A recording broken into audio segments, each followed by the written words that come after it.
I trying to go live because I never had this happen before, but it did tonight. Anyway, it's June 26, 2024, and I hope you are all well. I'll show you what happened after I say hello. I'm glad to see some of you, and you'll understand why I'm saying that. Did I say some of you? I meant all of you. Justin Wynn. Yeah, I got some rest. Definitely stay hydrated.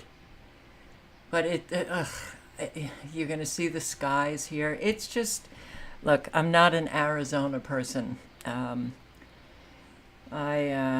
the heat is still very hard for me. I guess it's humid now where we are in Arizona.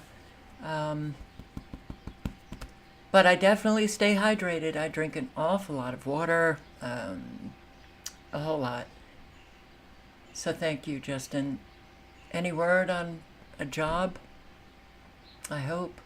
Rage Against the Machine and Barb and Sandra and Louisiana Skywatch. Hey. And did what'd you say? You have casted? You have me casted to a device. Okay, that's fine. AT&T has a lot of issues lately. Yeah, I think all of the internet providers are having issues that are purposeful. Ah, yes. Not maintaining smooth streaming, of course. Yeah. Uh, Tonette, hello. Sandra, hi. Is it already buffering? Wow. Something's happening to me in the cyber world. I don't like it, but I don't think it's just that now I have to work off a hotspot, but something is definitely very wrong. Oracle 11, hi. Tonette, I don't think it's bragging. That's just your reality. I'd say you're lucky, and I hope you're really enjoying it. 70 degrees, some rain, comfortable where you are. Good. Silent Walk, Lillian, hello.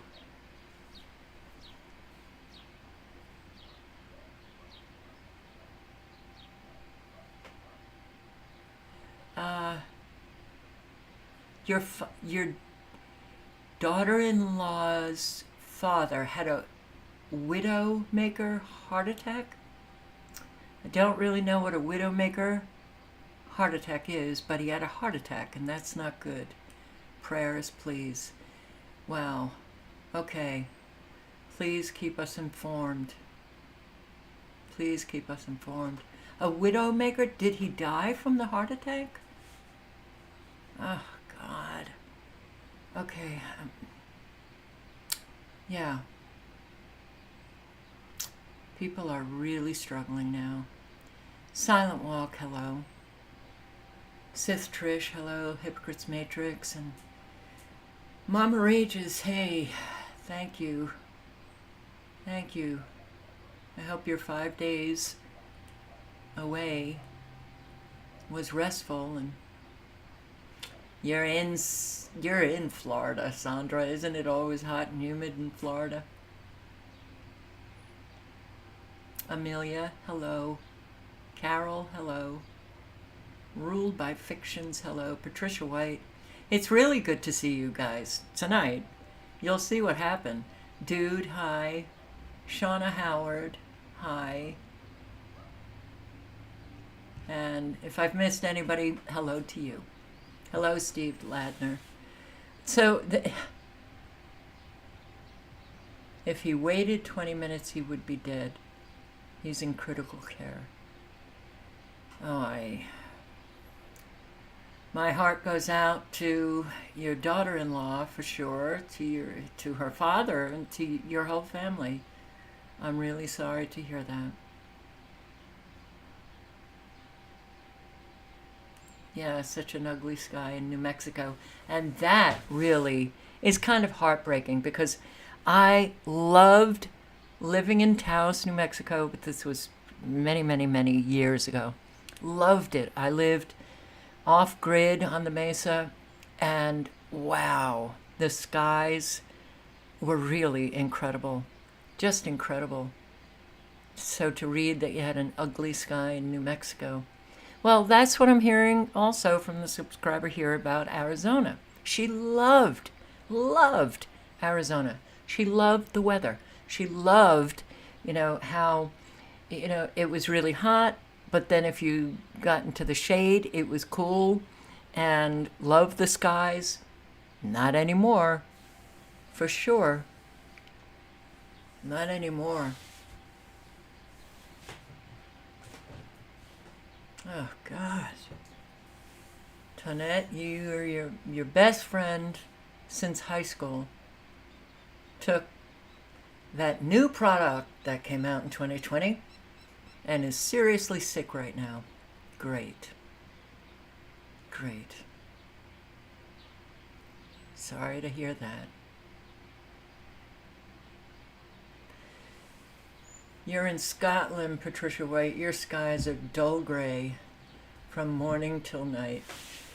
Well, from what I'm hearing from my subscriber in the UK, that grayness seems to be around a lot. The cloud coverage blocking the sun around an awful lot.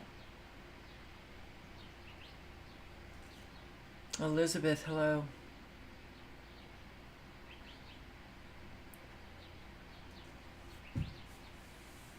Not invited to father's passing time in hospital. I wasn't even invited to my father's funeral. Got a real cold message on the machine. Yeah, I get it. I get it. So sorry. Yeah, I get that you also begged your best friend not to take that new product. And they do. They don't listen. And if you're begging your best friend not to do something, you would think that they would look into it, maybe. Right? No, they don't. Something very wrong. Something very wrong with Americans. You're in Ireland, Neil, and you got scorched today. It was very, very hot in Ireland, huh? Sorry to hear that.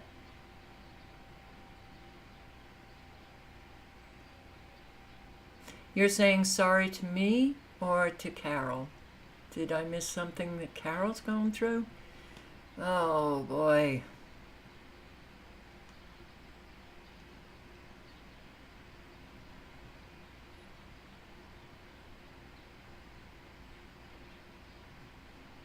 I don't see it. So, oh boy.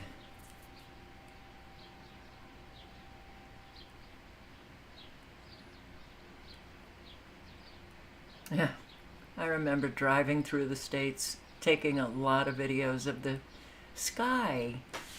And, all different, but wild. Absolutely, Louisiana Skywatch. Absolutely. Sea Angel Girl 13. Hello. Yeah. I know, you know. James B. Buffering will continue until they pull the plug on the internet.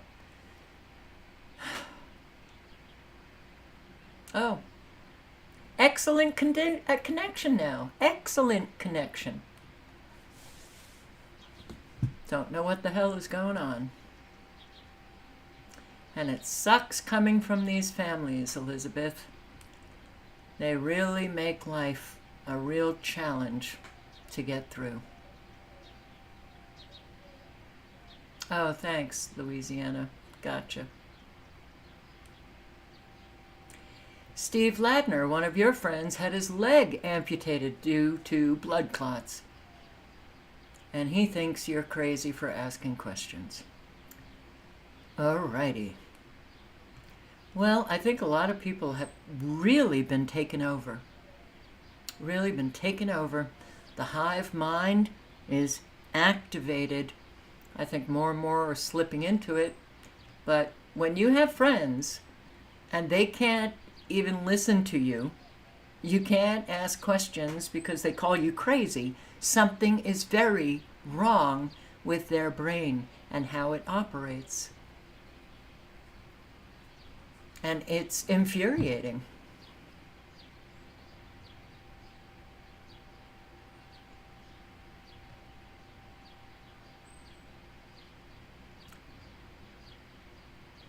Yeah. A lot of heartbreak is going on. The sun rose in the north today in Idaho. Awakened Sleeper, hi. J. Wooms, hi. James B. Sheepdog Patriot. I did a lot today. There was, just a lot of cleanup to do after the flooding.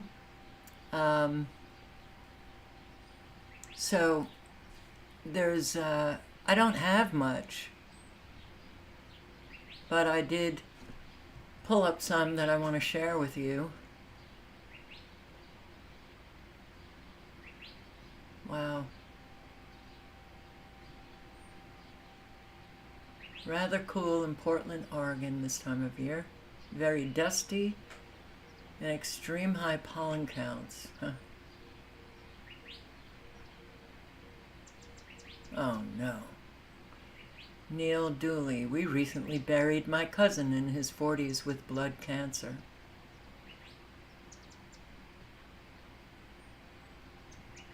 Wow.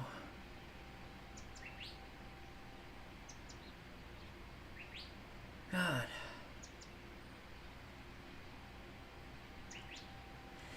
We don't know how many people are left. We don't. We don't. I don't think we have 3 million. I've been saying this in the recent years. I think we're under 3 million. We have an infertility crisis happening, and an awful lot of people are dying. This subscriber here, I hear from her that, I don't want to state something wrong, but family and people she knows, I think some are family, that, people are either coming down with, one is a nephew who has kidney cancer. But I'm hearing a lot from this subscriber who can tell me that she doesn't have to tell me. The shot is killing off an awful lot of people. We're back to, I lost my excellent connection. How did I lose it? How did I lose it?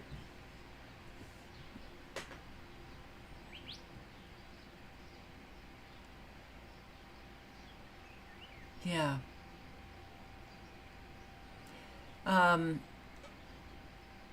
Bookend is really quite amazing. That was the stray, or I guess a kitten that was just left alone while the person went to Florida for 2 months. But he decided, yeah, you're going to be feeding me and you're going to be sheltering me. And he doesn't seem to be fazed by anything. It's really pretty remarkable. Babe and little one showed up later on after. They've always been frightened of the thunder and lightning. But the indoor cats here were okay. Yeah, it's, but there was a lot of commotion and a lot of excitement, but I think now things are kind of calming down. Yeah, well, my cats definitely chose me, especially since I'm a dog person. But I'm a four-legged person, so, uh, and I just, I can't ignore, I can't ignore.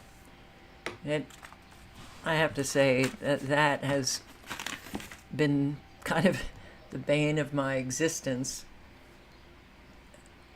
that I can't ignore. Because in our society, our fabulous American society, if you can't ignore and you don't have many resources, that can be very challenging.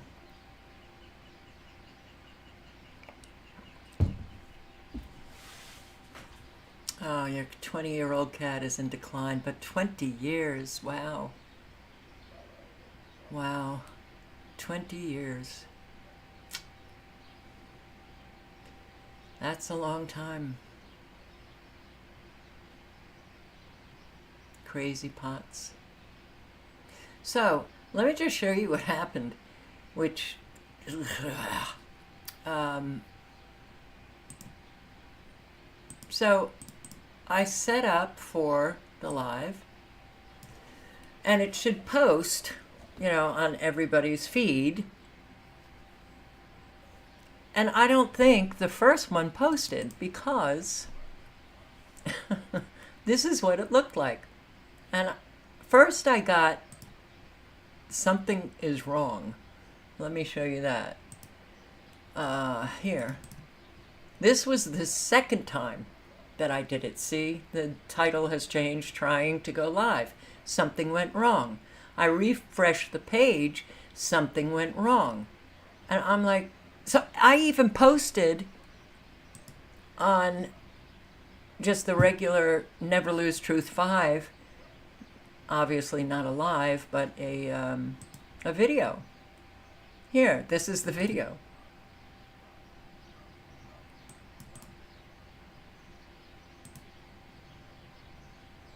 And here.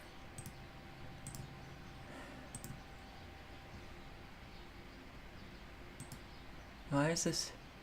There's no audio? There's no audio. Okay.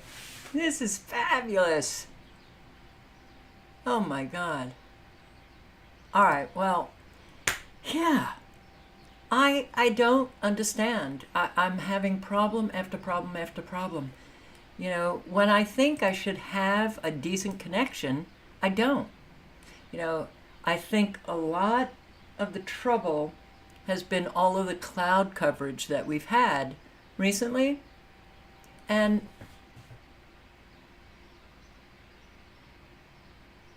I think maybe it blocks the satellite or whatever.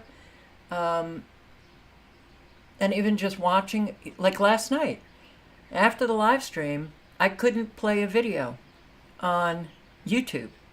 I couldn't play one on Twitter, but I have difficulty with Twitter anyway. So things are kind of breaking down. But Cecilia, you got the same message on your end during my live stream last night? Okay. This is weird. This is very weird. Very weird. So, the first time I set up, and it was Alicia DeMoss that came in, only one. And then it said there were no viewers waiting, Alicia DeMoss. And I said, something is wrong. I don't think my notification went out to most subscribers. I didn't see it post on my Never Lose Truth channel. I also got a message, something went wrong, when I first clicked on the live, so I'm going to close this down, start over. See, I have no thoughts in my head, so I'm just going to title it News. Well, and then I get this. And then, after I posted the video with no audio, telling people, sorry, I don't know what's going on, but I can't get on live because this is just what I kept getting, and there, I even posted, I got a capture of the time. There was 0 viewers, no one in the chat, and I'm sitting there thinking, this is very strange. Something went wrong then. It's very frustrating. It really is very frustrating. It's just, problem after problem after problem after problem. And you do get tired, So,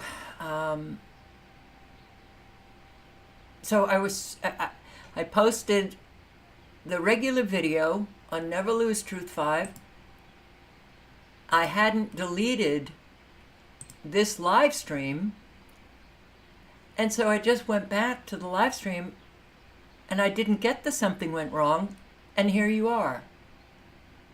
Come on, guys, tell me, what the hell's going on? What is going on? I've never had that happen. So yeah, things aren't good. And we will lose connection with one another. Whatever cyber connection people have made,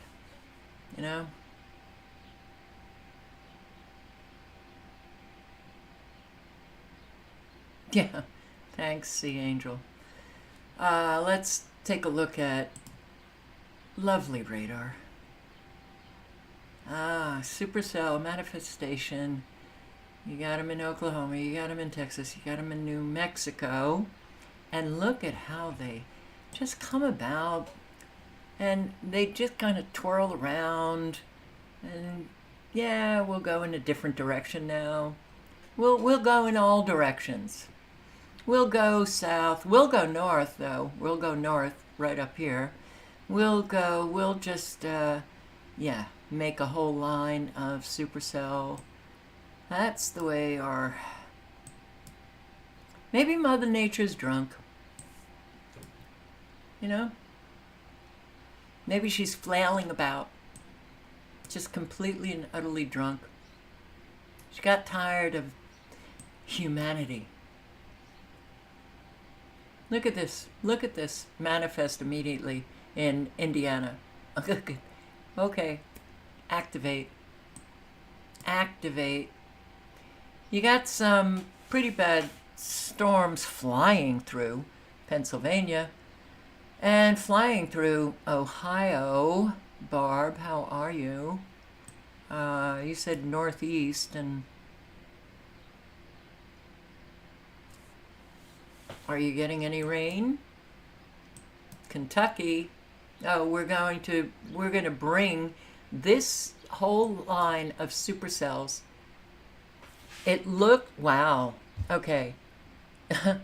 This is a weather front that is literally going in separate directions. It's going down south, and the line of these supercells going up north. Wow. I haven't seen that in just one clump of precipitation. Yes, they can move the air masses around every which way. Every which way. Alabama, how are you doing? Louisiana, they're expiring your storms. Well, no, I'm sorry, Mississippi, expiring your storms. And it looks like Oklahoma has another manifestation. We didn't see that in the beginning, right? Or did I just miss it? That does not look good. Right down here in Oklahoma. Neither does this one in Oklahoma. And good old Louisiana. And Texas too. No, that's Beaumont area, I believe. But they're extinguishing the supercells very quickly. Look at this plasma line that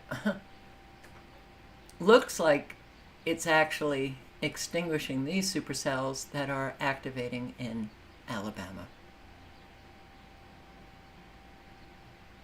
And wow, got a manifesting in South Carolina and expiring in South Carolina very, very quickly.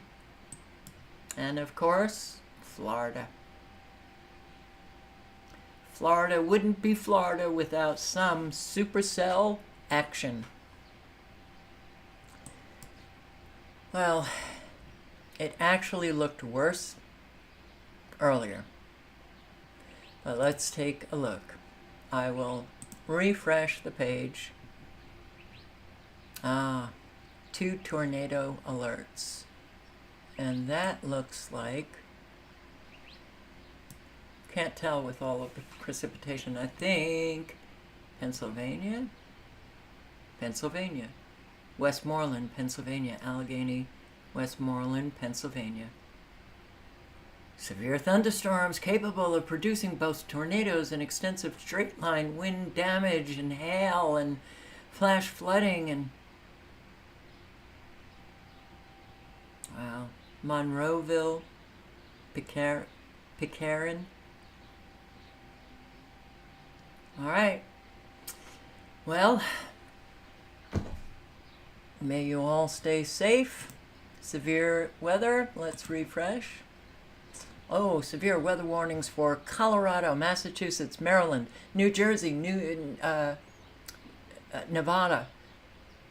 New York, Oklahoma, Pennsylvania, Texas, Virginia, West Virginia, Wyoming. Wow. Okay. So, look at these, the activation of the line of supercells. Massachusetts. Look at this. Nanotechnology. Look into it. I have videos on Rumble, on my Never Lose Truth, on Rumble, Never Lose Truth YouTube, nanotechnology, several videos on how they, yes, are using nanotechnology. But Wyoming? All right. Okay, doesn't seem like the supercells have really, they're having a little bit of a problem, but Oklahoma, absolutely. So let's, Connecticut and New York, Fairfield, Orange, Putnam, Rockland, Connecticut, Westchester, New York. Indiana, Westmoreland, Pennsylvania. Dutchess, Ulster, New York.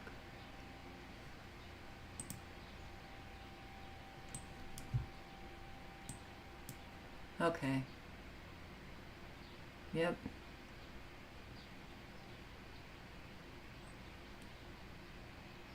Yep. This is New York.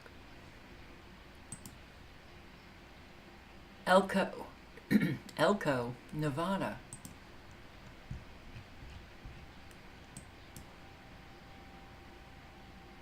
See, we can see this with nothing happening. Or we can see it and severe weather is planned. That's why when you have a lot of YouTubers that are calling the shots, well, I don't see anyone using this site. I don't see anyone using this site. Why? That's not true. I've seen on occasion a couple of them using this site. But they never mention all of the extremely low frequencies that are blasting away in the storms. Right? Okay. So, Elko, Nevada, Tillman, Wichita, Barger, Oklahoma and Texas, Bronx, Kings, New York, Queens, Westchester, severe weather, You've got that alert on for quite a while and extending from near Greenwood Lake to near East Hanover to Edison. Wow. All right, well, it hasn't gotten there yet. Or maybe. It's on its way. Loading images. Let's see if it has moved closer. Not yet. Though, no, well, it's hard to tell. New Jersey. It's still in New Jersey, but it's making its way to you. Wow.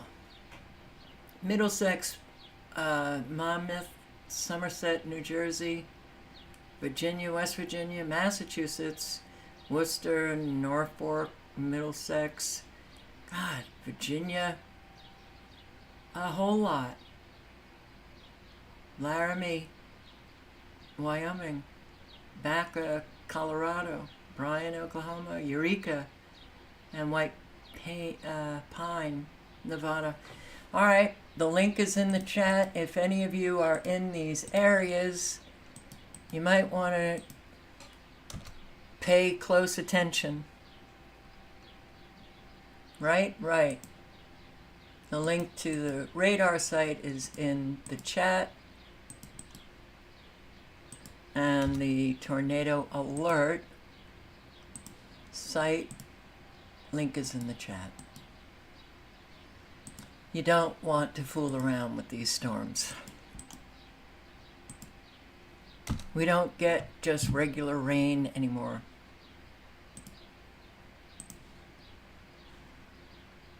And let me just show you some of the clouds. This was last night. Very weird. Weird.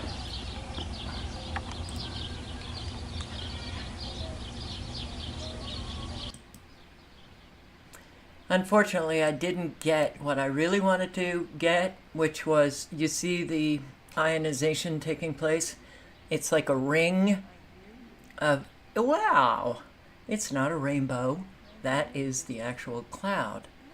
But I went in to get my camera because when I was out and I didn't have my camera, it was a literal point.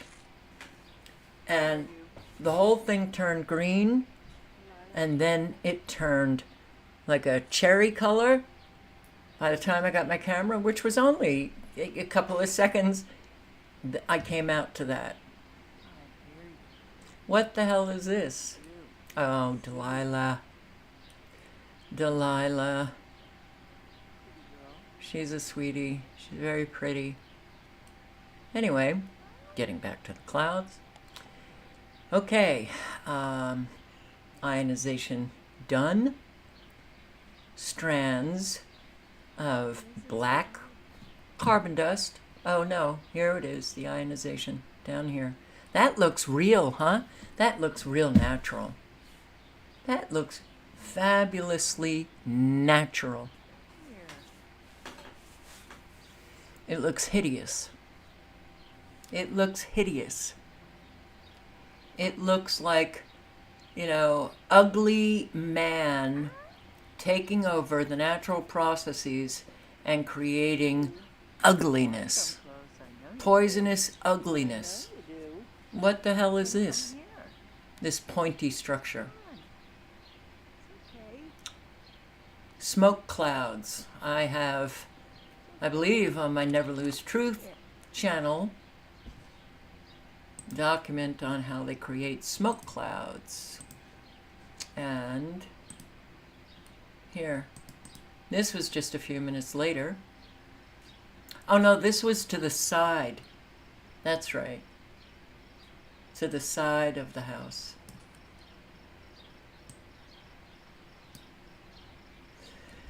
Yeah. We've got pink clouds and black clouds. That makes sense. Makes perfect sense.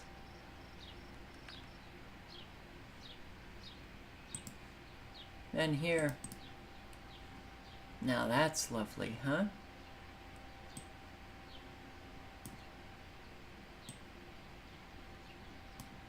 Look at this.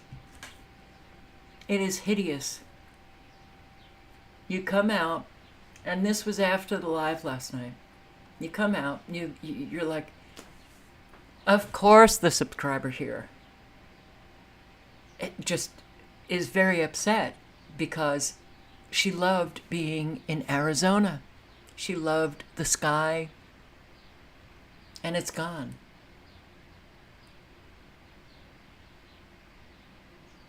So when you get joy from natural beauty, it's stolen from you. That joy, they steal it from you. That was a electromagnetic frequency, the camera going out of focus and snapping right back into focus.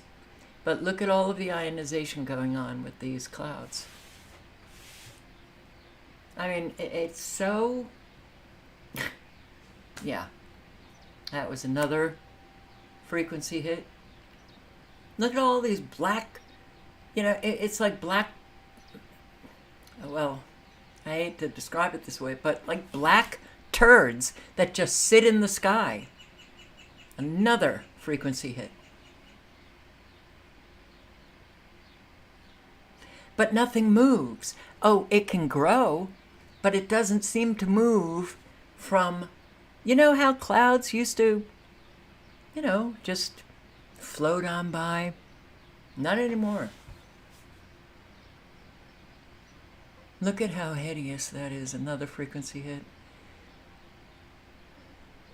Look at this.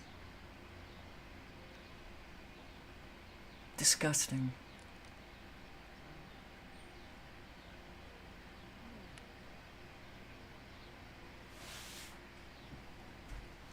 So, yep.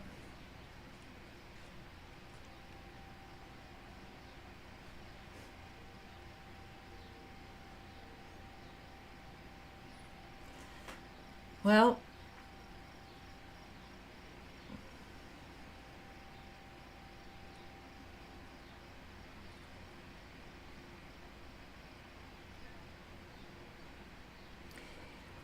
when you see this, and another frequency hit, based on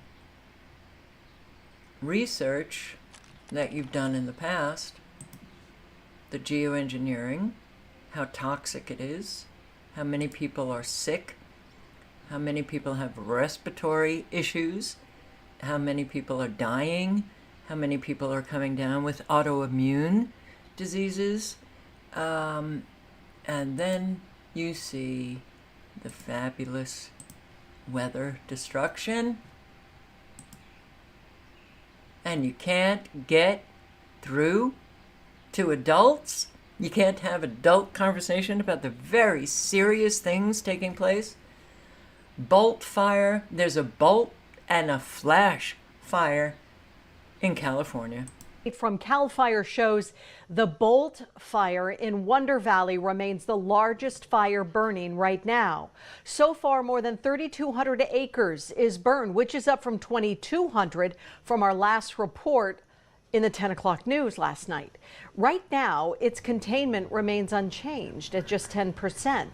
More than 60 firefighters are on site right now. They're working to put out that fire. Now, the Fresno County Sheriff's Office issued evacuation orders. Those are the areas in red, meaning people need to leave now. The areas in yellow are under evacuation warning, which means these people need to be ready to leave at a moment's notice. By the way, the evacuation order is expanded this morning now to zones K75, 73, and 77. This is along Elwood Road and in Yokuts Valley, from Kings Canyon Road and Hills Valley Road to May George Road. Now, the Red Cross has an evacuation center set up at Reedley College. Warnings are in effect for the rest of that area in yellow. An evacuation center for large animals is set up at the Fresno Fairgrounds. And if you'd like information on that, there's the number you can call. Project Survival Cat Haven is just a mile from the mandatory evacuation line. It's ready to evacuate if they must, with CAL FIRE and the Sheriff's Department's assistance. The hog fire burning near Watts Valley Road is still not contained. So far, it's burned more than 266 acres. CAL FIRE reports that these fires are making significant runs because of the rocky, dry hills, along with the wind that Justin's been telling us about. We're also told that the fire is impacting communication lines, making it harder to effectively fight these fires. It's slow and steady progress on the flash fire that started Monday. That's burned 1,500 acres, up from 982 acres last night. So far, it's just 15% contained. Hi, I'm Monty Torres with Fox 26 News on YouTube. Thank you for checking out our YouTube channel, where we have loads of great content for you to choose from. And while you're here, why not click on the subscribe button right here? That way you can stay in touch with all... Okay, sorry. Okay, more fires. Oh, fires everywhere. But I just read Steve Ladner's comment about, I suggest you put your computer and/or hotspot equipment in front of a fan or on an ice pack because it's starting to buffer. Okay, while that video was playing, I don't have an ice pack, but I ran to get something in the freezer, and the hot spot is quite hot on the bottom. So if that's the problem, wow, don't you think that's information that customers needed to know? If that's the problem, I'll get some ice packs, but it's sitting on a frozen tortellini dish. Okay. Thank you, Steve. Thank you. Let's see if I can get to excellent connection again. But I doubt it because I can't. It's getting cooler now. So when I had the excellent connection, it was a little hotter then. So, well, who knows? Who knows at this point, right? Anyway, I hope the hotspot equipment is cooling down, and we'll see if that has an effect. Thanks for the tip. So yeah, fires everywhere. North Sioux City, South Dakota, I'm telling you, there are people who've been so utterly, it's a bomb hitting. It's a weather bomb that hits an awful lot of people, and my roof coming off, nothing. Nada. There's not a complaint. Though it was, not fun. But look at what these people are living. Look at what these people are living. Look at this. Look at this destruction. Now, I know I showed this last night, but and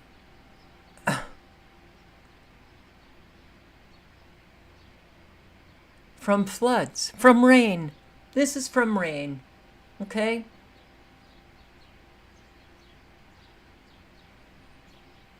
And the people had almost no time. They left, with almost nothing. Just, whatever they were wearing got out. And look at this utter destruction of this entire neighborhood.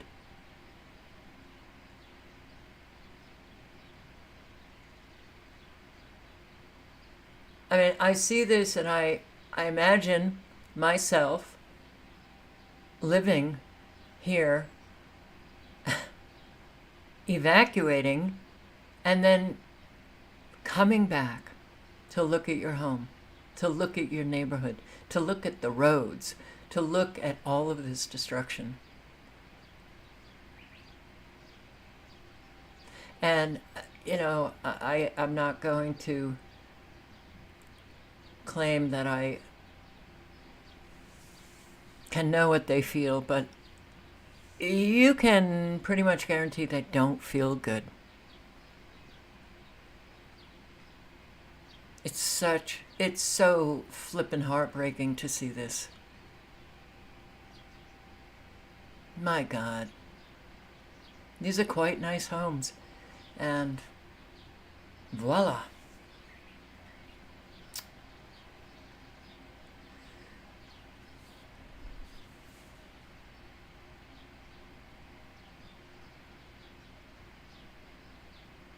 Look at this.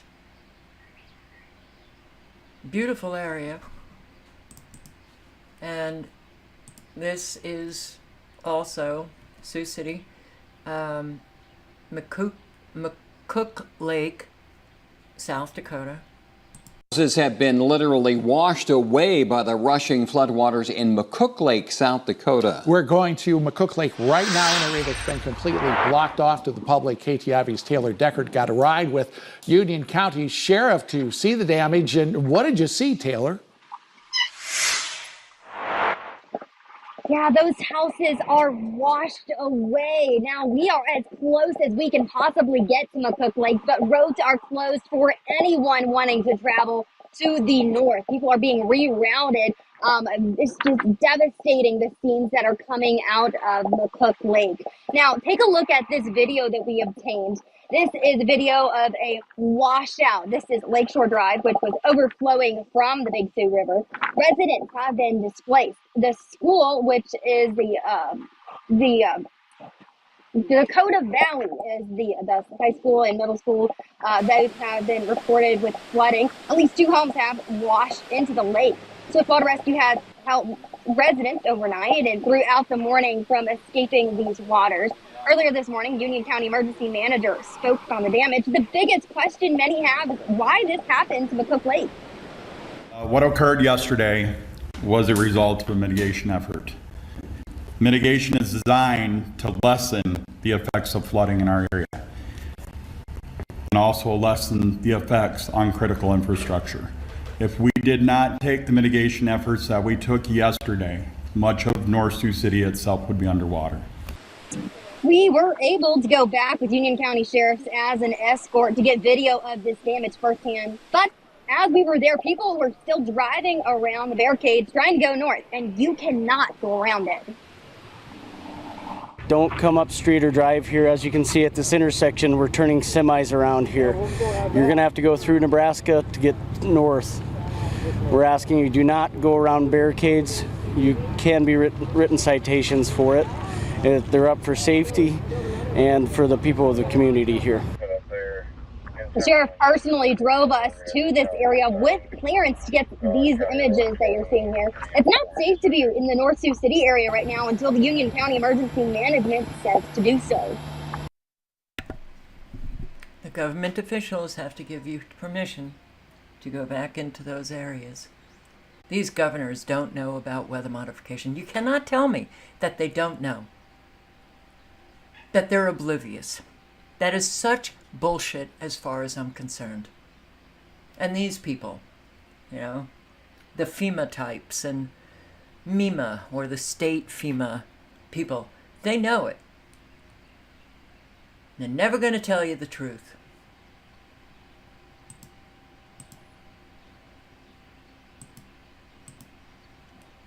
Record floodwaters left behind record flooding at McCook Lake by North Sioux City, South Dakota. KELOLAND News has been on the scene for several days now. The initial flooding emergency is over. However, the water is still high and the new danger has surfaced for homeowners and emergency workers. It is an emotional time for homeowners along McCook Lake. Some of them have lost their homes, and others, well, they're unsure if their homes can be repaired. Malcolm Spicinger has only seen video of his home. And it's still standing. It's got some pretty bad structural damage on the north side of it. The whole basement wall looks like it's pretty much gone. And so at this point, we're kind of 50-50 on if they're going to let us into it or what's going to be deemed unsafe. The Union County Emergency Manager set up a command post today to keep looky-loos out of the area.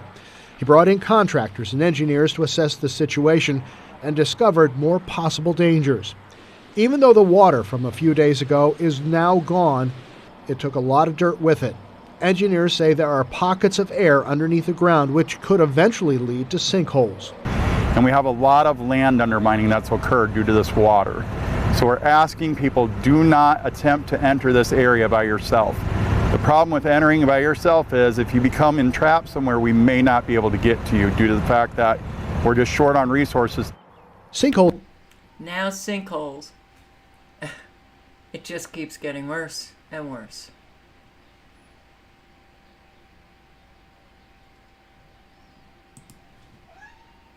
So this is Minnesota. What are you meowing? Why? I gave you treats just a little bit ago, and that's why. He wants more treats. The Rapidan Dam in Minnesota. So I played this, I think last night. Remember the house that was hanging over? Old Heritage House. This is the dam, by the way. And look at this. This is the house that's hanging over. Right? Hanging on by a thread. Tiny, tiny thread. Well, didn't make it. Tonight on News 4 Live at 5 over McCook Lake, South. Oh, a little disorganized, Carol? Yeah. Here we go. Look at one of the factors behind all the flooding. It's going to make it more difficult for rainwater to really penetrate into our. Now this was it. Here, it's gone.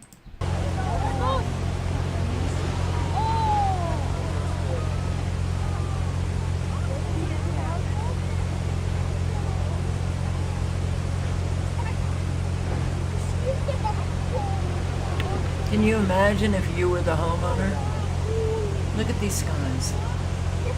Look at these skies, and people aren't questioning the skies. All right, well, yeah. There it goes. Tree first, then the house.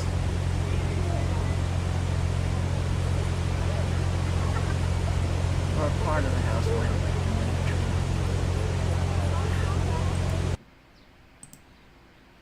Our soil. Tornadoes and severe storms are pounding portions of the region. Mother Nature does things to us and we're not in control. How a flash drought is causing big problems for farmers in one part of the country. This flash drought is so bad that it's really causing farmers to make concessions. There's concerning news about the sea ice in the Arctic Ocean. The Arctic, you can think of it a bit as the air conditioner of our climate system. And you may benefit from the launch of a new weather satellite. From our nation's capital, this is the National Weather Desk. Good morning, everyone, and welcome to the National Weather Desk. I'm Angela Brown. The situation remains dire in the upper Midwest as flooding continues. There is so much water, it's breaching levees, overflowing river banks, and even damaging a dam. Right now, though, that dam remains intact. There are no plans for mass evacuation. Water levels are starting to lower. The Rapidan Dam in southern Minnesota partially failed Sunday night after debris piled up, forcing all that water to flow around it. See it right here, and the flooding is not over yet. Katrina Markle at the has amount more. of flooding. I have lakefront property now.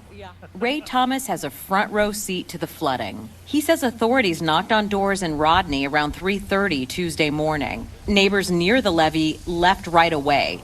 A few hours later, he watched as the levee. This is Iowa. Rodney, Iowa. All right, well, it borders Minnesota. I can't keep up. Broke. He and his wife are ready if they need to leave. We have all our to-go stuff is in the vehicles.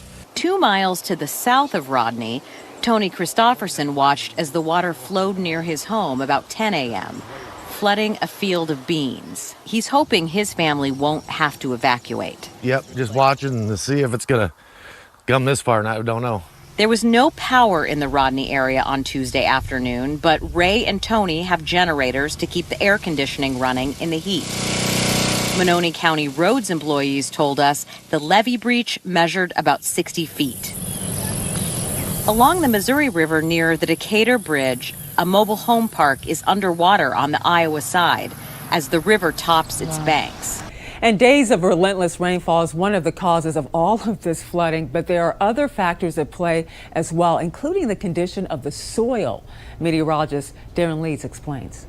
We've been running a little bit of a rainfall deficit over about the last month and a half or so, and our soils really starting to dry out here across the region, and that's going to make it more difficult for rainwater to really penetrate into our soil and become absorbed. And that's when we classify it as hydrophobic soil, which means it's actually going to start to repel the water rather than absorb it and let it kind of soak down into the subsurface area. And that can lead to the water running off. It's going to seek its lowest point, and that can also start to increase the severity and likelihood of flooding, flash flooding events, as this water is probably going to work its way into storm drains and then eventually into streams and river basins here in central Illinois. But all right, wait.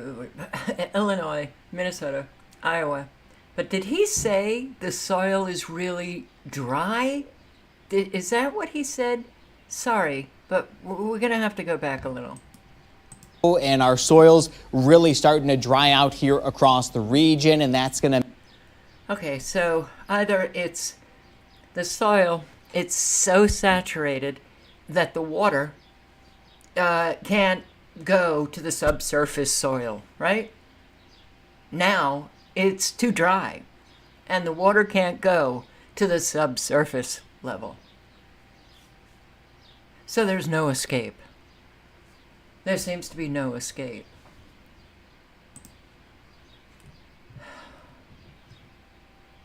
It's unbelievable. Another levee fails in Monona County. Evacuation's underway. And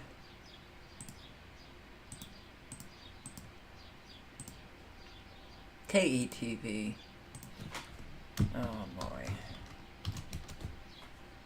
Omaha, Nebraska. Nebraska.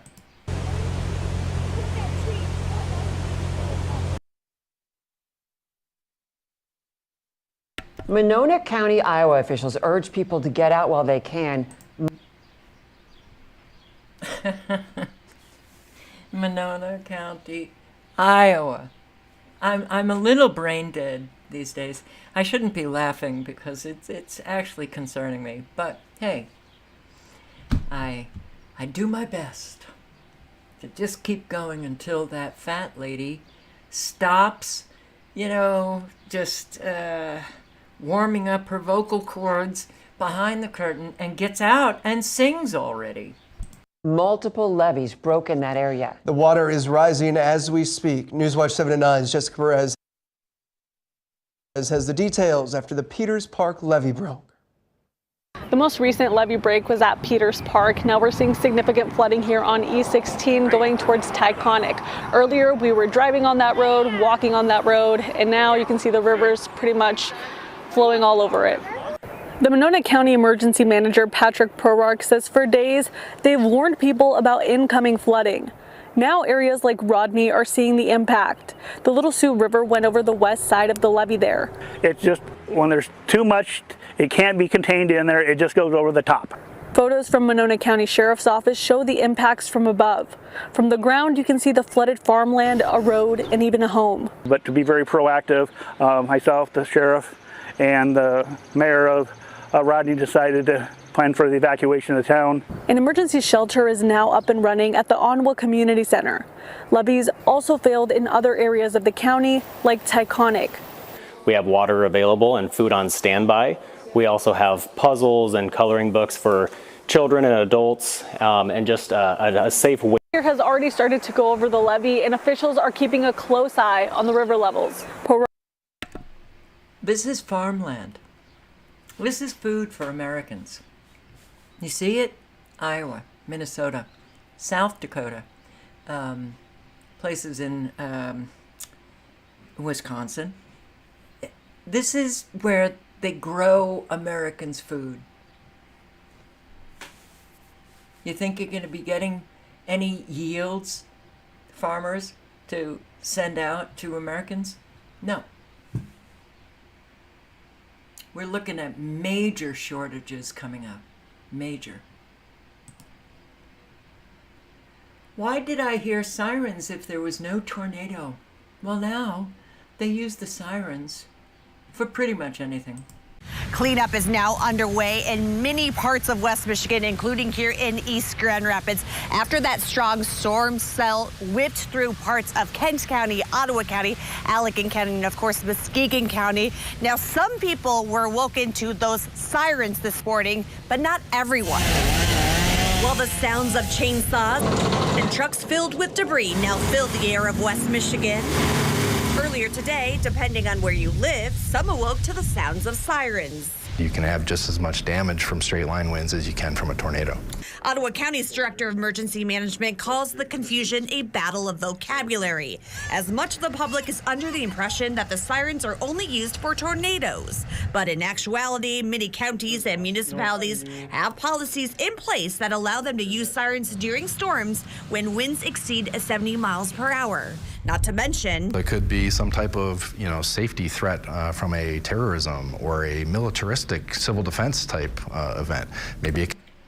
Or maybe a chemical attack is what he says. But you know what? Don't you think that Americans need to understand that? And don't you think you need different sirens for whatever disaster is imminent? Don't you think that a tornado siren versus a chemical attack, it might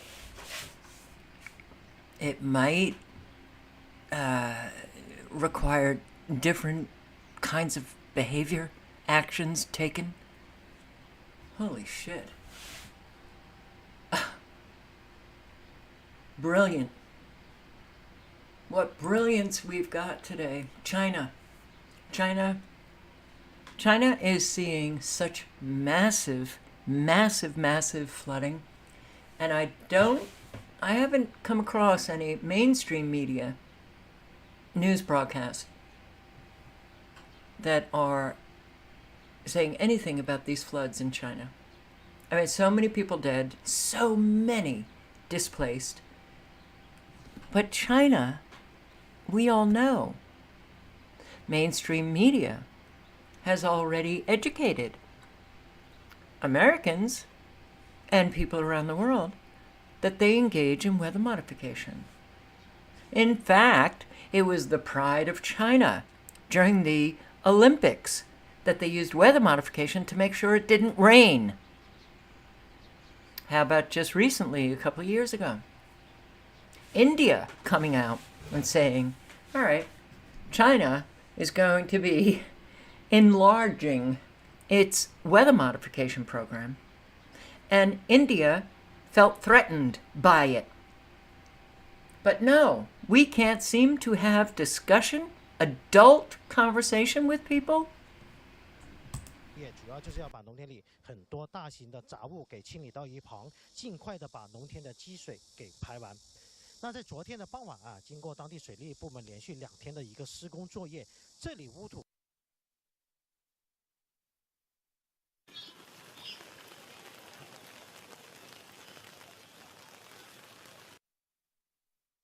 处都是自来水厂停运，导致下游8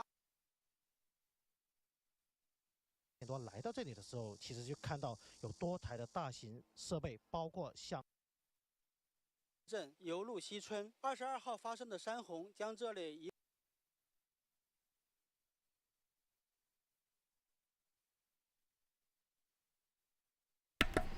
Massive flooding. There's supposed to be audio. I don't know what happened. I don't get. There was audio before when I played this. You know, just to see if I wanted to include it.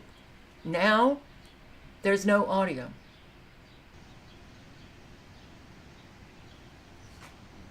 Mama Rages, thank you for dropping the links. I really appreciate it.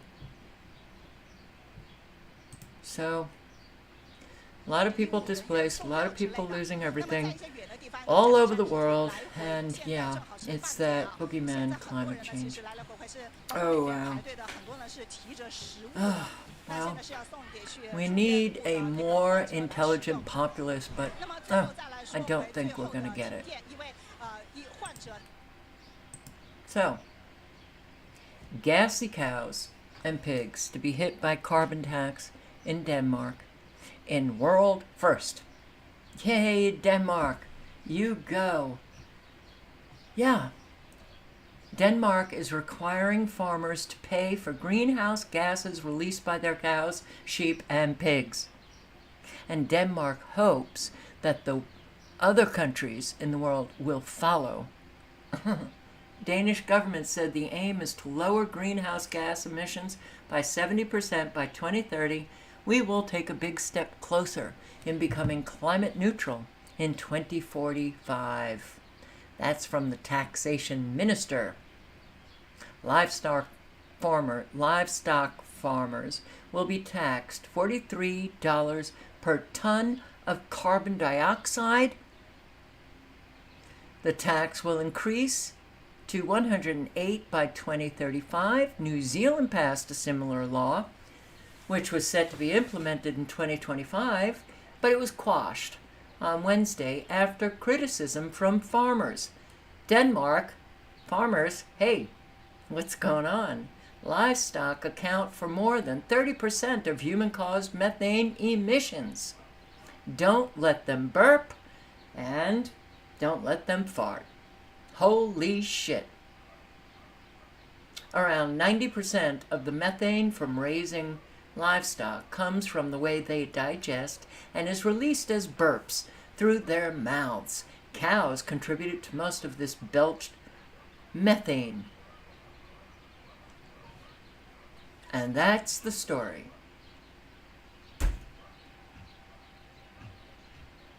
And holy shit, there are people who actually buy this.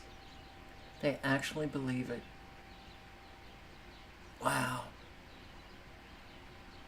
See, we always have had evil people.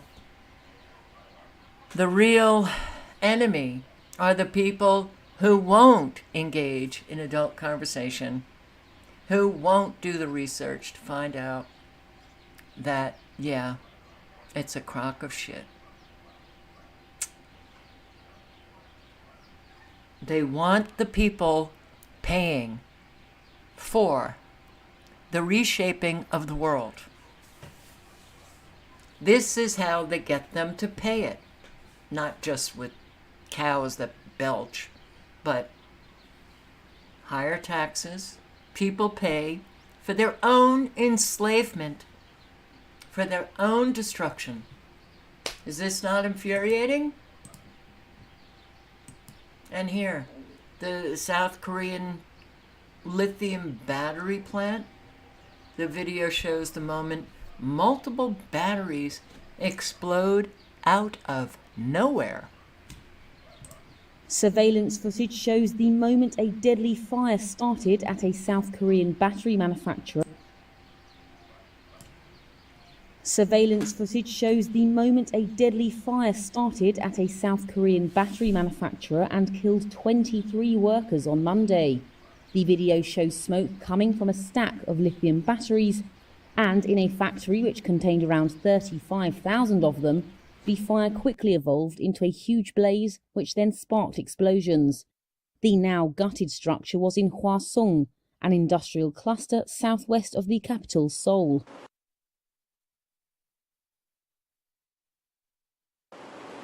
Firefighters with search dogs combed the remains on Tuesday and found the body of the last unaccounted for person, raising the death toll to 23.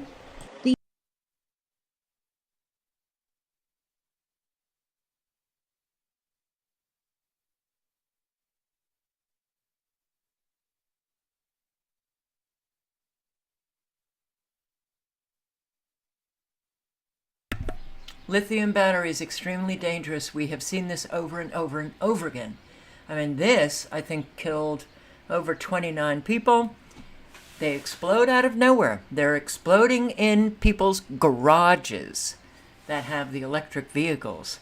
They're exploding on the street. The e-scooters are exploding. We know, we've seen why. Why do we still continue with the lithium madness? E-scooter battery sparks huge New York fire. This is in the Bronx.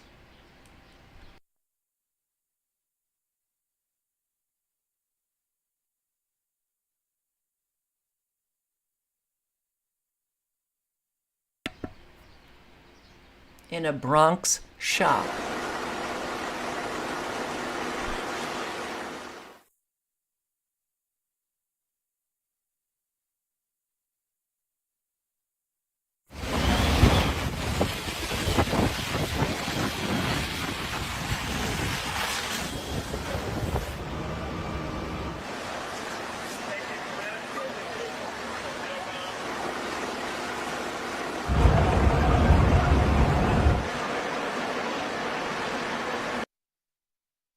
Ruth! Get off of me. Who are you?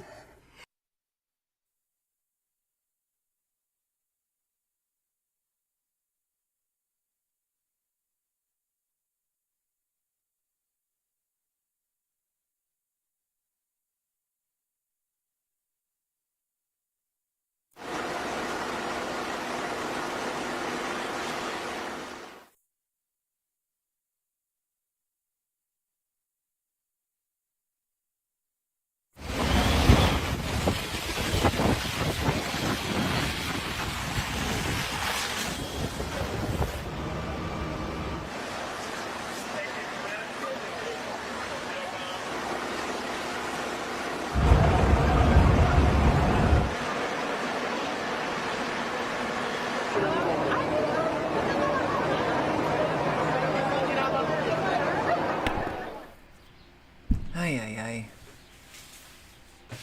25 fires from scooters.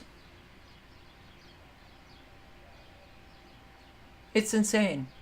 Because it's very difficult to put out these fires, as I'm sure you all know.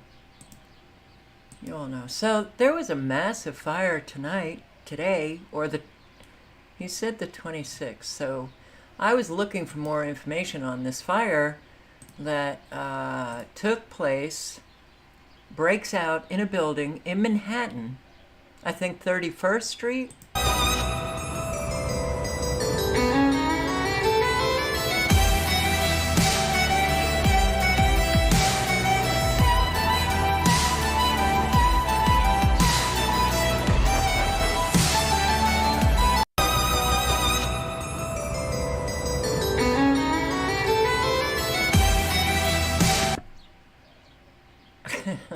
Wow. All right. We are definitely under attack. Definitely under attack. So, JWTV posted on this fire. I don't think he has much information regarding the cause, but let's just listen to JW for a few minutes and I'll post the link. You can listen to the entire video by clicking on it. Click on the link. And there it is.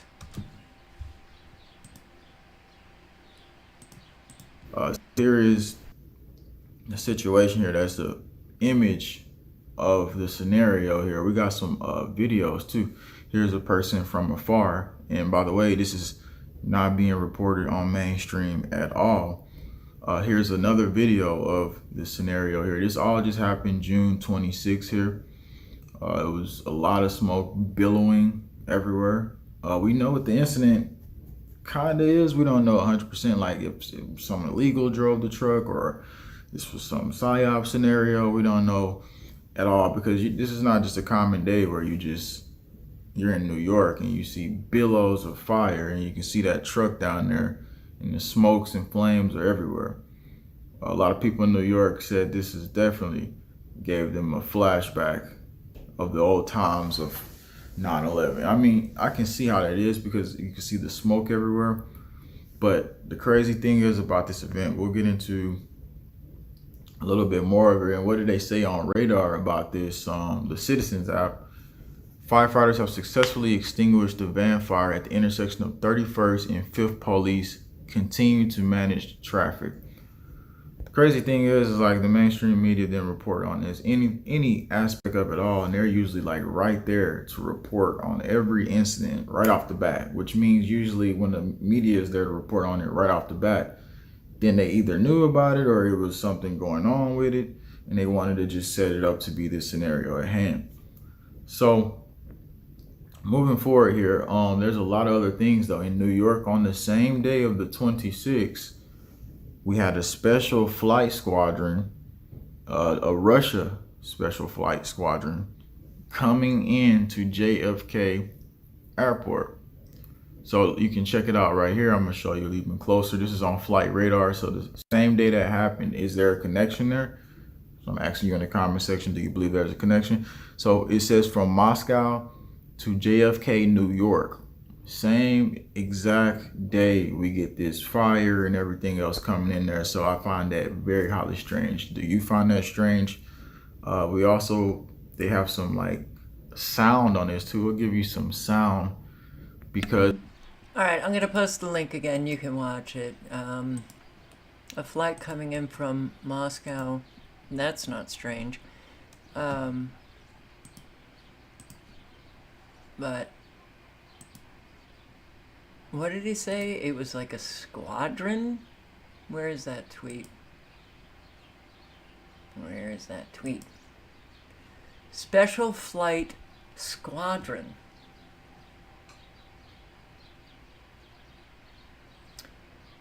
Huh. Coming from Moscow. I don't know what that means. Squadron, you would think military. So that would be strange, but strange things happen every day now. All right, the links are in the chat. And here's another fire. Washington Heights fire leaves 2 dead, and this occurred, I think, here we are, a day ago. Washington Heights. I know Washington Heights. And a married couple, elderly couple, died in this fire. We're tracking breaking news this morning. Fire crews on the scene of a fire at an apartment building in Washington Heights that killed 2 people and injured several others, 3 of them firefighters. And we're told the fire is now under control, but it will be a long morning for investigators there. Let's get right to Good Day's Briella Tomasetti. She is live on the scene in Washington Heights with the very latest. Briella. Yeah, Shani and Dan, good morning to both of you. And that's exactly right. The fire has been put out, but the investigation is only just beginning. Now, overnight, firefighters arrived here in just 4.5 minutes. 135 firefighters in total responded to the fire here, and it grew to a 3-alarm fire. We do have some somber news to report, though. 2 people died here as a result of this fire, the tragedy that broke out in this 6-story apartment building behind me. Those 2 people were located on the top floor in an apartment in that building. Firefighters, unfortunately, could not reach them in time to save them. We have apartment buildings, apartment complexes going up in flames all over the country almost on a daily basis, people losing their homes, losing their lives, but the fires are huge. Now, as a New Yorker, I know that New York had fires. You know, whether it was Manhattan or the Bronx or, you know, Queens, but I've never experienced all of these fires taking place.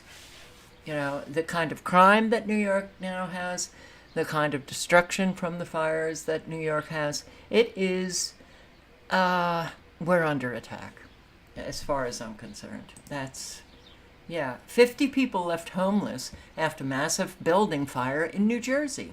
50 people are now homeless after a massive fire erupted in Passaic, New Jersey. Firefighters rescued 4 residents from a burning home on High Street around 9 last night. 3 firefighters were treated for non-life-threatening injuries. Investigators are looking into what sparked the fire. Well, that was a short segment. And, you know, oh God, PBS. Jesus.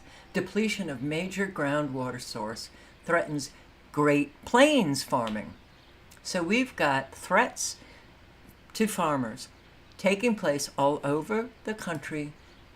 And isn't it amazing the destruction of the small farmers that has taken place in our country?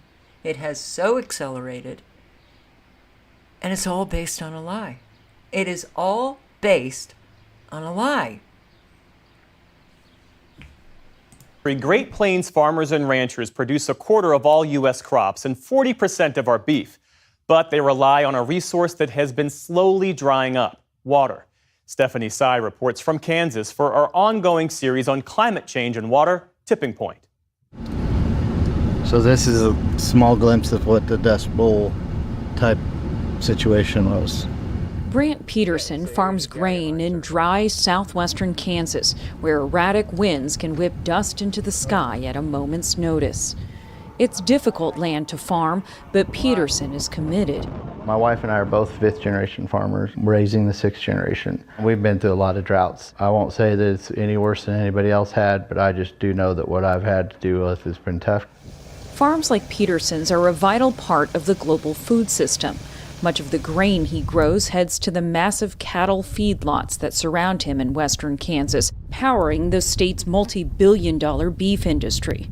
Nearly a quarter of all the steaks on our dinner plates come from Kansas. We are completely dependent on agriculture. It is the lifeblood of our communities. Katie Durham runs the Groundwater Management District in west central Kansas. All right, well, you would think that this woman would know about primary water. There is no shortage of water. I will post the link once again, primarywater.org, which is Deborah Tavares' site, and you can check it out. The Great Man-Made River of Libya. Gaddafi. You can access water, primary water, if you drill deep enough, and voila, you got water, primary water.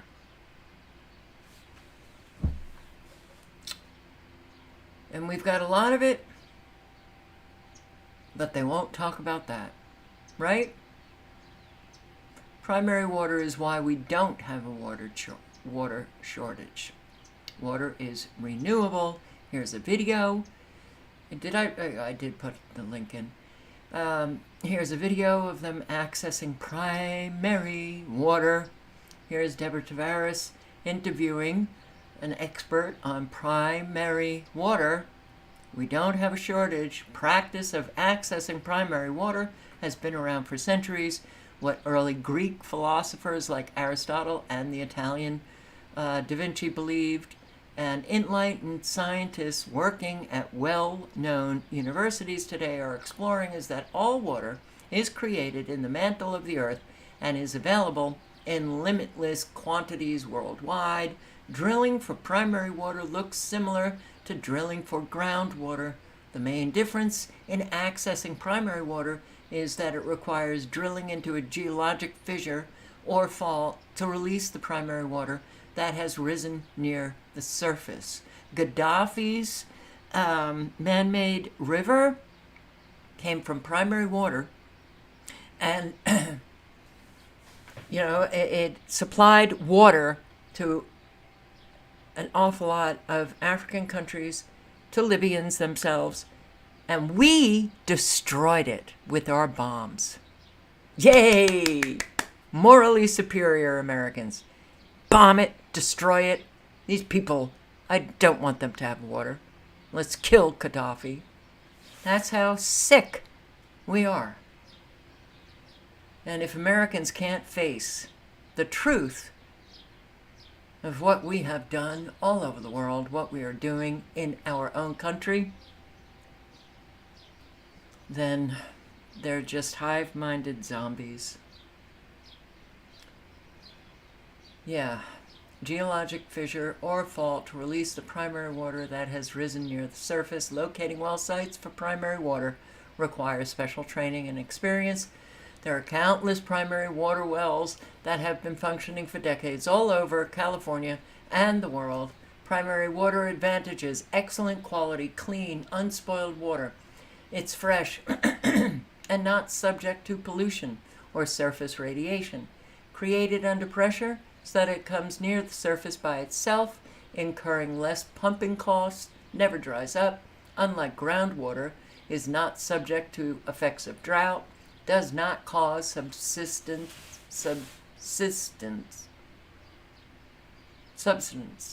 did like some groundwater wells. Yeah, that icky stuff in your water. Refills depleted groundwater supplies from below in some instances is plentiful and replenishable. Water can be localized to meet the water needs of individual communities. Horizontal drilling rigs can benefit fish and wildlife by refilling dried up streams and lakes. Primary water was used to refill dried up lakes such as Lake Elsinore, which went dry in the 1950s. Primary water wells can now be used to supplement existing water transport systems like the California Aqueduct, and I'll put the link in again, and circulate. It's never too late to circulate. Maybe that should be my motto. Never too late to circulate. I'm going to play... No, I'm not. I will post the link if you want to hear this. I heard it once, and I can't hear this again. So the ice didn't work on my hotspot, apparently. Yeah. YouTube is not receiving enough video to maintain smooth streaming. And if this is what is showing now, what I see on my screen here, then there is a very long delay.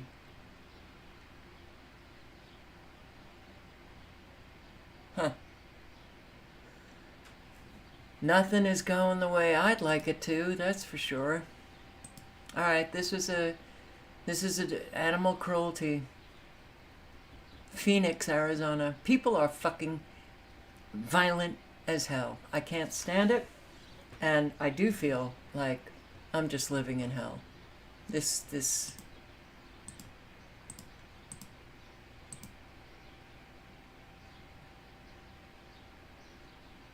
I can't listen to it. Boston Airport turns into migrant shelter. Massachusetts is reaching a milestone when it comes to the migrant crisis. Massport says it's been 1 year since families in deep need began arriving in large numbers at Logan Airport, and it continues. Bro, that's just crazy. This is a live look from inside Terminal E right now. Okay, so basically, don't fly to Massachusetts under any circumstance if you don't want to be, if you don't want to experience this, guys. This is absolutely crazy. All right, this is crazy to look at. And 25 Investigates has learned after all these months, the state doesn't seem to track how many migrants are arriving each day, and even how they're getting here. It's a sea of blankets and bags. Some people sleep on mats, others on an air mattress. Bro, you blow up an air mattress in the middle of the airport? I wonder if Americans have this capability. Right? I honestly wonder if you can just say, you know what, I'm tired of paying rent, I'm gonna go ahead and live inside the airport. I wonder if we can do that. Of blankets and bags. Some people sleep on mats, others on an air mattress. Life in Terminal E for newly arriving families seeking refuge in Massachusetts. And it's been like this for the last 12 months. Guys, that's 25 crazy. Investigates spent weeks documenting the crowd of families sleeping in Terminal E.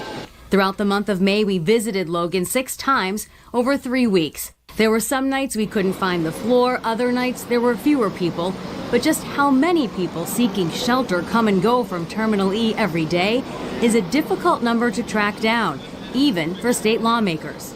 Nearly every week we're looking to open new shelters, new overflow sites, which tells us very simply that more people are coming. It's a pretty steady flow. Republican State Senator Peter Durant says for months he's been asking the Healy administration about how many people are arriving and from where. Do you have an understanding of how many people are arriving daily, weekly, or monthly at Logan Airport? No. We don't just have the right to know what these, the number of people here. We kind of have a duty to it. I think we need more information, not less. Both. You guys, to be honest, I think that the most important thing is to have an accurate count that comes in, right? Just so we can specifically know exactly how many beds are needed inside of these shelters. But if he's saying here, the shelters are opening, they're filling up, and then we're opening up new shelters, and those are filling up, that means it's a steady supply, right? It's too much. for a lot of these the smaller cities and states, guys. It's too much, bro. We kind of have a duty to it. I think we need more information, not less. Both in terms of numbers and how taxpayer money is being spent, Durant says. 25 Investigates asked Massport if they're tracking how many migrants are arriving each day. The agency had no numbers. And guys, what are they doing during the day? Like, what is it? A spokesperson said in a statement, "We continue to see migrants at the airport. They come to Logan a number of ways, and they arrive at Logan at all hours." Massport said some fly in, but many come via bus, TNC, taxi, etc. It's not always clear how they arrive. Massport suggested we ask Guys, the they're treating Logan Airport like a shelter. Executive Office of Housing and Livable Communities. We didn't hear back. So we asked the governor about the average number of migrants coming each day or even week. There are a few from day to day. This action will help us gain control of our border. We also asked about the president's new executive action to limit southern border crossings once they hit 2,500 a day. And guys, that's still 2,500 a day. Like, do you hear the number, bro? It's still 2,500 a day. That's not a real valuable thing, because what's happening here? The people that are coming through a southern border and then they're going straight to one of the major cities, right? And then all of the tax dollars that people that have been living there forever have been paying into are no longer going to benefit the people that have been paying into the tax. Guys, this is crazy. And the fact is here, the White House is not really sending any actual funds to any of these major cities. And this is And that is true. But that is not the only way that they're coming in. They're being flown also from their own countries into these areas all over the country. Flown in, taxpayer. These people aren't going to pay it. They're criminals. They steal from us. They launder money through their warring in other countries. And they enrich themselves. We pay for everything. And yes, Christopher, I am 100% behind you on that. The problem isn't the ruling class psychopaths trying to enslave us. It's the indoctrinated masses that are buying into it. I applied. Are you critical thinkers that have integrity? I applied. Okay. That's what I've been saying for 13 years. Yeah, we're the problem.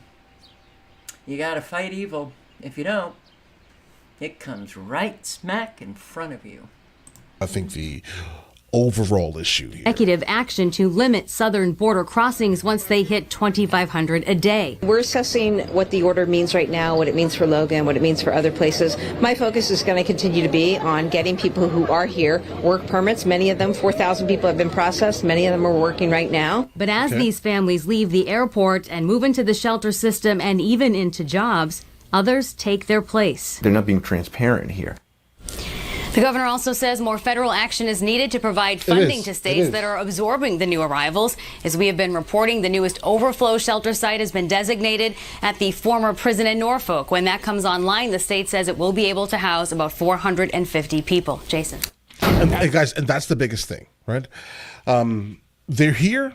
That's it. We have to deal with it, right? And the thing about this here is the biggest thing definitely would be probably some type of work permit situation. So you can at least get the people that are coming out of areas that are supposed to be, for the public use, guys. You get what I'm saying here?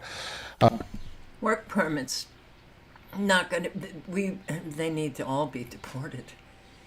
But this is Mr. L. Boyd Reacts, and I'll put the link in. I like hearing a whole lot of different views on what is taking place. Yeah, Boston ships migrants to expensive hotels. Yeah, we're if you don't rise, you fall. So get this. So Havana Hernandez tweets this out. She says, Massachusetts got an inside look at the migrant hotel 30 minutes outside of Boston, where rooms are being rented out for illegal immigrants for $5,400 a month. That's a if you have $1 million property, that's what your mortgage is. I'll post the link. I actually played Savannah's video in another live, and yeah, a lot of people are making a bundle on our migrant crisis. Criminals, when they are in positions of power and you actually think you vote for them, you're voting for a criminal to be the overlord, your overlord. Great. Over 400 migrants brought to U.S. by ISIS-affiliated groups. News Nation correspondent Ali Bradley live for us in Tucson right now. Ali, what more do we expect from Mayorkas today? Yeah, hey, Natasha. So the Biden administration virtually doing a victory lap of sorts down here as DHS Secretary Alejandro Mayorkas is visiting what has been one of the busiest sectors roughly 3 weeks after the president announced that executive action slowing down the flow of migrants. And I will tell you that the migrant encounter numbers are the lowest that they've been since I started covering this nearly 3 years ago. But recent arrests do signal a bigger problem down here along the southern border. So new reporting is showing that DHS has actually identified more than 400 migrants that were brought to the U.S. by an ISIS-affiliated human smuggling network. Now, over 150 of them have reportedly been arrested, but at least 50 are still unaccounted for. ICE is currently looking for them and intends to bring charges towards them. Now, lawmakers are sounding off on that news, saying while DHS has seen terror suspects cross before, Homeland Security committees like theirs have never been made aware of anything like an ISIS-affiliated trafficking organization. Take a listen. In the absence of knowing, that's a big number.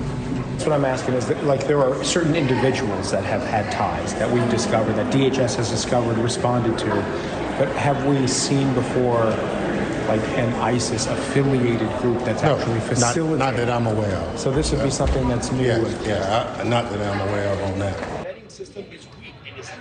And just in from GOP Homeland Security Chairman Mark Green saying, quote, there's literally no one President Biden won't turn away, including illegal aliens from problematic countries smuggled in by networks connected to ISIS. Every alarm is flashing red, and my committee has long warned that this administration's open border agenda is bringing bad actors into the homeland in droves. DHS has now admitted yet again that this is true. So I mentioned those lower numbers here, Natasha. Let's delve into that a little bit and break down what we're seeing, because there's a lot to this. There have been on average fewer than 2,400 migrants crossing the southern border since that executive action was announced around 3 weeks ago. That dipped down from around the 4,000 that we were pretty accustomed to seeing on a daily basis. Now, this all does not dismiss the fact that over the past week there have been notable increases in high-profile crimes involving illegal immigrants, including the brutal murder of a 12-year-old girl in Houston, something that we expect the secretary to discuss today. Now, DHS Secretary Alejandro Mayorkas in this sector today. I wanted to note this as well. He was in the Nogales area, which includes a busy port of entry where nearly 23 million fentanyl pills have already been seized at that port just since this fiscal year began. Now, it also is important here to note, Natasha, all these numbers that we're talking about, they aren't going to include the gotaways. We know there are about 1.9 million this fiscal year. They're not going to include the 30,000 a month that are being paroled in under the president's CHMV program. And they're not going to include the more than 1,500 a day that are using the CBP One app that are coming into the country. Natasha. Okay, really good. Wow, Mayorkas was in Tucson, Arizona. How is it that any American could listen to news like this and think that their government is protecting them? How is it that they can't think that their government is treasonous and they're setting them up to be attacked? We're at war. I don't understand it, but hey. Who am I? Food inflation. Just a few minutes. Gregory Mannarino. Consumers battle fatigue over food inflation. Now, this chart right here is taken right from the Bureau of Labor Statistics website. What do you see going on here? This is food inflation. Do you believe, any of you here, Tyler, thank you. Tyler twice, thank you. How many of you believe this is going to stop? How can this stop if this is their goal here? Okay, to continue to inflate the money supply, which is out of control. Please use the Federal Reserve's own website as a weapon against them. Look up the monetary base, what they're doing to it, how the Fed is keeping rates suppressed here. This is the MMRI right today, right at the market close. Look at this trend. This is the Fed buying all the debt. As the Fed buys the debt, Fed is lowering rates right now, although they haven't announced it officially. Jeffrey knows exactly what I'm talking about. Exactly. It's their mechanism here. They're buying all the debt, and this is, of course, pushing bond yields down here. This uses the MMRI, uses the benchmark or the 10-year yield, because it is the benchmark, and obviously the dollar, which is a unit of debt, along with what's known as the golden ratio, 1.61, to come up with this. It's kind of interesting, but it's working. It's telling us what's going on. We don't need any freak Fed president, whoever else, to tell us what we can see with our own eyes. Remember, they're always, they don't want you to see this kind of stuff. Tyler knows again what I'm talking about here. It's incredible. But the fact of the matter is the Fed is right now managing the debt market as they have for a very, very long time. They are cutting rates. They're buying debt. They're issuing debt through one door that is creating currency, and they're buying it back through another door, and that is here keeping rates suppressed, pushing cash into the stock market. And also, as we said, you got cash coming out of commodities here, which is where the real opportunity is, people here. And of course, cryptocurrencies, which ended the day under some pressure. Just with regard to energy and commodity prices, just wait, people, as to where. So I want to just show you this again. Surprising to you? Look at this again, right off their own website, Bureau of Labor Statistics. Food inflation skyrocketing. Now let's talk about something else here before we get to some economic news, which you're just going to love.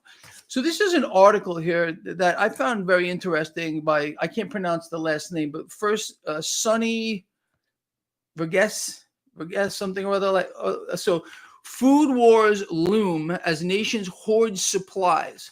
Now, let me I'm not going to read all this to you, but a couple of things here. So food wars loom as nations hoard supplies. Why are nations hoarding food, hoarding supplies? What do they know that they don't want you to know? Frank knows exactly what I'm talking about. And thank you, bro.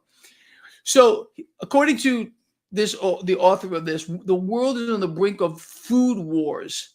There is a straining food supply. Imagine our shock here. This is exactly what you and I have been talking about. A resource problem on a biblical level is coming.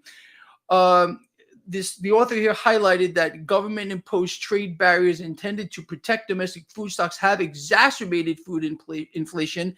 Sure as heck looks like he's right on this. He or she, Sonny, well, this is no doubt about it. It created an exaggerated demand-supply imbalance, driving up prices. It's not just that either. Obviously, it's the action of central banks who are continuing to inflate here. This is leading to higher global food prices and deepening food insecurity. They're going to force this on every single one of us, just so you know. And I know I'm speaking to the choir here. Have the high ground. Be ready for anything. You do need a supply of food, access to water here. If you grow this stuff on your own, obviously you're way, way ahead of the curve. But this is where we're going. If you can't see this, because we've been talking about it since like forever, then I don't know what you're missing. Now, with regard to this creation of this neo-feudalistic society, and I will post the link, and you can listen to the end. But yeah, we're moving rapidly into what we don't want to experience, but yeah, we're going to experience it. Neo-feudalism. G7 supports BlackRock buying up world's infrastructure to make rich even richer. The world is becoming a more and more unequal place as wealth is concentrating in fewer hands. The humanitarian organization Oxfam reported that between 2020 and 2023, the wealth of the 5 richest billionaires on Earth more than doubled, whereas 5 billion human beings got poorer. That is, over 60% of the world got poorer. But this kind of inequality is not a product of nature. It is not something that we can't avoid. It is a product of government policy. And the reality is that Western governments in particular are working very closely with the same billionaire oligarchs who are benefiting from these policies and who are creating these policies. The perfect example of this was the G7 summit that was held in Italy this June. This brought together the leaders of the US, the UK, Germany, France, Italy, Canada, and Japan. And at this summit, the Western leaders invited executives representing some of the most powerful corporations on Earth, including Microsoft and BlackRock, which is the world's largest asset manager. And together, they discussed policies that they could implement that would make the rich even richer. And by the way, I should point out that among these leaders was the British Prime Minister Rishi Sunak, who himself has hundreds of millions of dollars of wealth, and he is married to the daughter of a billionaire. And also at the summit was the president of France, Emmanuel Macron, who is a multi-millionaire banker. The Biden White House published a press release boasting that the G7 had invited Larry Fink, who is the billionaire oligarch who is the founder and CEO of BlackRock. And they discussed how BlackRock, in alliance with the West infrastructure, buying up infrastructure, not only in the West, but in poor countries across the global South, and is trying to use these investments to make their rich oligarch clients even richer. Now, it's so sad. It's so obvious. It is so obvious that these people do not care about the people they're supposed to be protecting and representing and yada yada. No, they care. They're the puppets for people like Larry Fink. They're the puppets for the Vatican.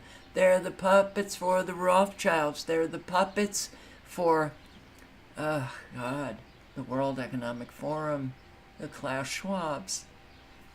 Though he's a puppet for those behind the curtain as well.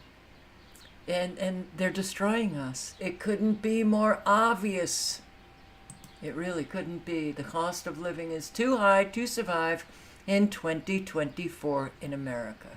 It's $11.62 for fucking grape. I just honestly don't know how people are making it. I think it's not possible to just have a 9-to-5 job anymore. You either need to significantly decrease your lifestyle to keep up with what things are costing now, and or find another way to make money. I cannot afford to spend every last penny that I have on my debt. This is it. $85 at Kroger. Absolute robbery.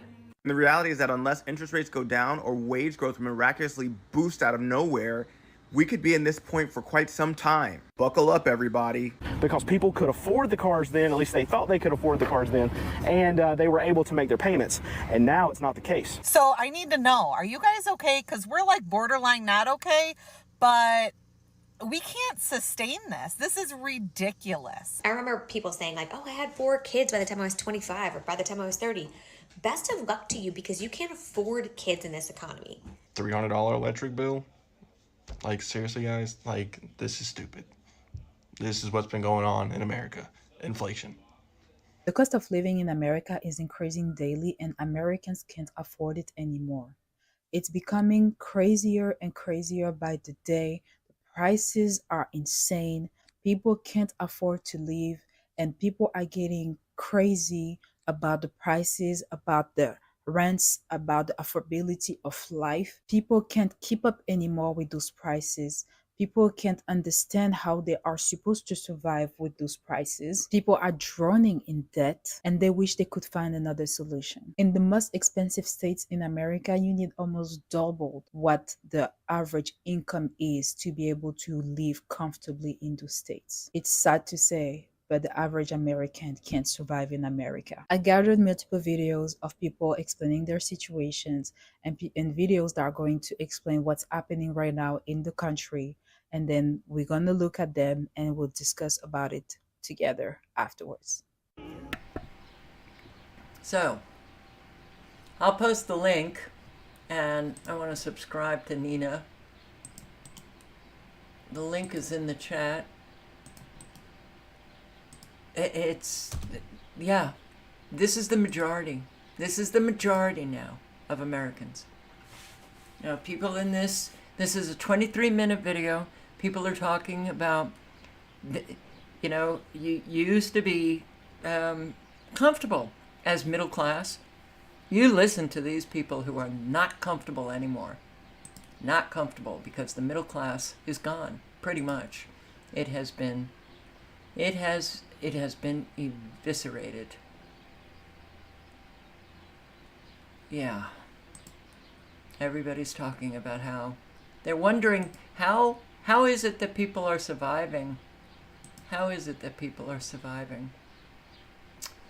So, and here, America is a plantation. We are indentured servants, and pain is not a good motivator. I came across this woman. I subscribed, Alicia Rennick, and I just like how her brain operates, how she thinks about very important subjects. Do I agree with everything? No. But I don't agree with everything that anyone says. And I put the link in. You might want to check her out. There was another video that I saw today that I'm going to listen to. And yeah, America is a plantation. We are all indentured servants. And they use pain to motivate us. And it's not a good motivator, you know. She's saying, why can't they use joy? Why can't they, no. And she's talking about how people, are working themselves to death because they're scared of punishment and death. And that's exactly right. That's exactly right. So, on that note, it is 6:53. I'm going to end now. I so appreciate that the live stream worked. You guys showed up. Thank you very much. I do hope to see you tomorrow night. I hope you all stay safe in a very dangerous world. Okay, supercells. Boom. Hitting the Bronx, hitting Queens, hitting Manhattan, hitting tail end Long Island. Yeah. And look at these. Let's just do a quick tornado refresh. Everything has expired. Good. Let's do a quick severe weather. No, we still have quite a lot of states, but some states still in Idaho now. Wyoming? I hope you didn't have the kind of severe weather that has come about, but Oklahoma, Texas, Idaho, Pennsylvania, West Virginia, New York, and that looks like Massachusetts. Well, yeah, we got Connecticut, we've got Texas, we've got Pennsylvania, Idaho, Maryland, Virginia. A couple of new states have entered since we started the live stream. Massachusetts still. Oh, Hampden County, wow. Okay. New York, Suffolk, Long Island. There we go.